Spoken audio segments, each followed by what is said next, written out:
जय माता की, जय श्री महाकाल, जय माता की और जय श्री कृष्णा।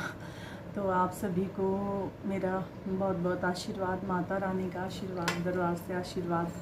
आप सुखी रहें, खुश रहें और आपकी मंगल कामना के लिए मैं हमेशा भगवती से प्रार्थना करती हूँ कि आपका जीवन हमेशा सुखमय रहे।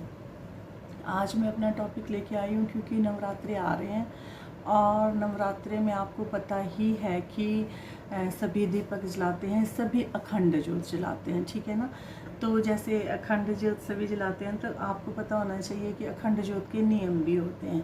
देखो, कोई भी चीज़ है, अगर आप उसको नियम का उल्लंघन करते हैं, नियमानुसार उसे नहीं करते हैं, तो हमें वो फ़ायदा देने के बजाय नुकसान भी दे सकती है। तो आपको किसी भी चीज़ का कोई भी ऐसा ईश्वर निमित्त कोई भी कार्य करना है तो आप रूल रेगुलेशन से करोगे। जो चीज़ रूल और रेगुलेशन से की जाती है वो कुदरत की बात है कि वो फिर सही रहती है, किसी भी उसका उल्लंघन नहीं होना चाहिए। सब बात का अपना अपना लॉजिक होता ही है। जो विधि विधान देवी देवताओं द्वारा संरचनाएं, इतिहास द्वारा जो रचा गया है, उसके पीछे कोई ना कोई कारण होता है। कुछ हद तक तो हमें उसकी जानकारी होती भी है और कुछ हद तक हमें नहीं होती है, तो हमें उसी के निमित्त कार्य करने चाहिए। तो जैसे अब अखंड दिए आप लोग जलाते हैं, सभी जलाते हैं, मोस्टली नवरात्रों में अखंड दिए जलाए जाते हैं, ठीक है। तो अब उसमें कई बार क्वेश्चन करते हैं कि दीदी हमने जलाया था, हम ज्योत ठीक करने लगे तो वो बंद हो गया। कई बार लोग कहते हैं कि हमारे मंदिर में आग लग गई। कई बार कोई कहते हैं कि हम दिया जला रहे थे, बार बार जलते जलते वो बुझ जाता है। कई बार हम आरती करते हैं तो हाथों से आरती गिर जाती है। तो ये सब क्या अवशकुन होते हैं और ऐसा अगर हो जाता है, अगर हमने अखंड दिया नवरात्रि को जलाया है तो क्या वो खंडित हो जाता है। और कई लोग कहते हैं हमारा बार बार जलता है, बंद हो जाता है। कई बार लोग कहते हैं कि मेरा 5 दिन अच्छे से चला और फिर वो बंद हो गया, मतलब कि 9 दिन वो नहीं चला पूरा, है ना। तो देखो कुछ तो देखो वहम नहीं करना होता ज़्यादा। मेरा तो शुरू से देखो ये मैं अपने हिसाब से बता रही हूँ, बाकी आपको मैं इनके जो नियम अनुसार है उस तरह भी बता दूंगी, लेकिन मैं अपनी बात बता रही हूँ कि मैं वहम नहीं करती। मैंने भगवान को ना बिल्कुल सिंपल तरीके से पाया है और इतनी अच्छी तरह से पाया है ना कि अगर एक आवाज़ भी देती हूँ तब भी वो मेरी मदद के लिए आते हैं। तो देखो वहम नहीं करना चाहिए। अगर दिया आपका बुझ गया, आपके हाथों से दिया गिर गया, जलते जलते कई बार चुन्नी में आग लग जाती है, क्योंकि हो जाता है ऐसा, तो ऐसे नहीं सोचना चाहिए ना, क्योंकि एनवायरनमेंट में बहुत सी नकारात्मकता इतनी ज़्यादा होती है कि अगर कोई भी अच्छे कार्य के लिए अपना हाथ बढ़ाने लगता है तो ऑटोमेटिक ही नेगेटिव शक्तियाँ ऐसी है उस पर हावी होने लगती है। जितना ज़्यादा कोई पूजा पाठ करता है उसको नेगेटिव शक्तियाँ भी अपना उतना ही प्रेशर डालती है। तभी तो कहते हैं कि जो नहीं करते हैं ना पूजा वो ठीक रहते हैं, लेकिन फिर उनका ऐसे जीवन फिर आए किस धरा में, किस चीज़ के लिए आए ना, तो वो वाली बात हो जाती है कि जिस चीज़ के लिए आए, हम प्रभु भजन के लिए आए। जितना हम प्रभु भजन करेंगे उतना हमारे मतलब कि संकट नज़दीक आते हैं। तो संकटों से सीखना चाहिए होता। मैंने अपने ही संकटों से सब कुछ सीखा है। मैंने कभी नहीं सीखा किसी से, मैं कभी गई नहीं, मैंने कभी कोई सीखा नहीं, ठीक है।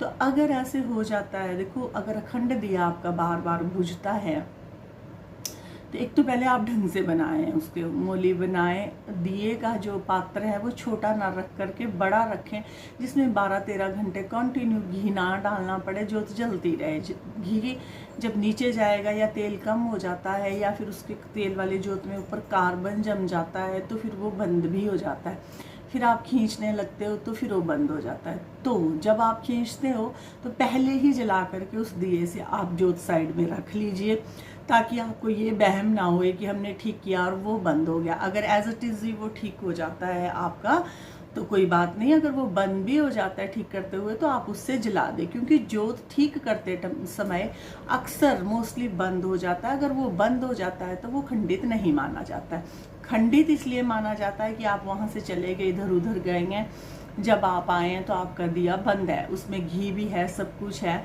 और चाहे वो हवा से बंद हुआ, चाहे वो किसी भी चीज़ से बंद हुआ, लेकिन वो फिर बंद हो गया। उस चीज़ को आप अखंड दिया कर कह सकते हैं। वो होना नहीं चाहिए, वो आपकी सिद्धि और साधना में विघन माना जाता है।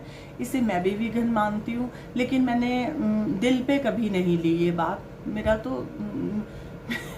तो पता ही होता सबको किसने साधना करनी, एक नहीं 50 भेजेंगे मेरे दिए बंद करने को, पर मैंने कभी ना इतना सीरियसली नहीं लिया ये चीज़। मैंने बस ये सोचा है कि मेरा अब भी यही मानना है कि अगर आप किसी से प्यार करते हो ना, सच्चा प्यार करते हो, निस्वार्थ प्यार करते हो, आप किसी से, परमात्मा है, चाहे वो कोई इंसान है, चाहे कोई वो जानवर है, अगर आपको प्यार करता है ना वो, तो आपके प्यार की वाइब्रेशन उसके हृदय तक जाती है, ज़रूर जाती है, और वो उसको खींचती है अगर आपका उसको सच्चा प्यार होगा। तो परमात्मा तो कण कण में वास करते हैं, और हमारे शरीर में उनका सतावास है, हर एनवायरनमेंट में उनका वास है। तो जब वो जानते हैं कि मेरा बच्चा मुझे किस तरह से पुकारता है, मेरा बच्चा मुझे किस तरह से प्यार करता है, मुझे उसके पास किस तरह जाना चाहिए, तो फिर मैंने कभी इन सब बातों का ना टेंशन ही नहीं ली।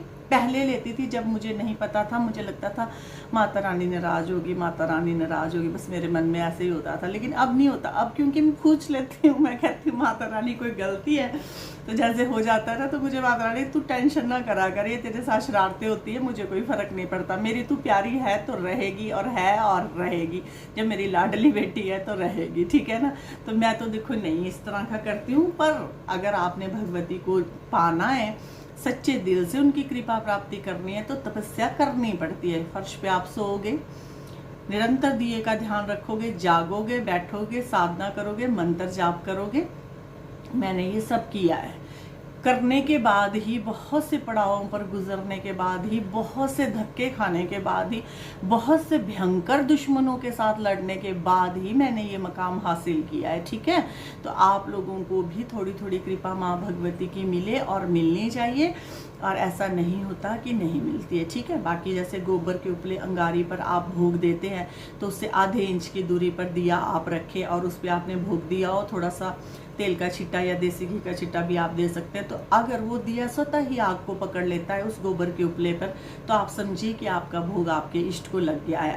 अगर वो नहीं पकड़ता है उस दिए से उस आग को, तो और वो अंगारी नहीं जलती है, तो आप सोचिए कि कहीं भूल चुके, घबराइए तब भी नहीं, आप निरंतर करते रहिए, वो चीज़ वो हो जाएगी अपने आप। एक टाइम पर इष्ट खुश हो जाते हैं और हो जाती है, ठीक है। टेंशन नहीं करनी।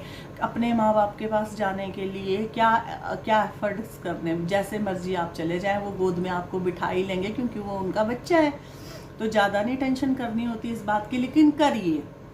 नारी होने के नाते आप अपने घर में ये सब चीज़ें कर सकते हैं।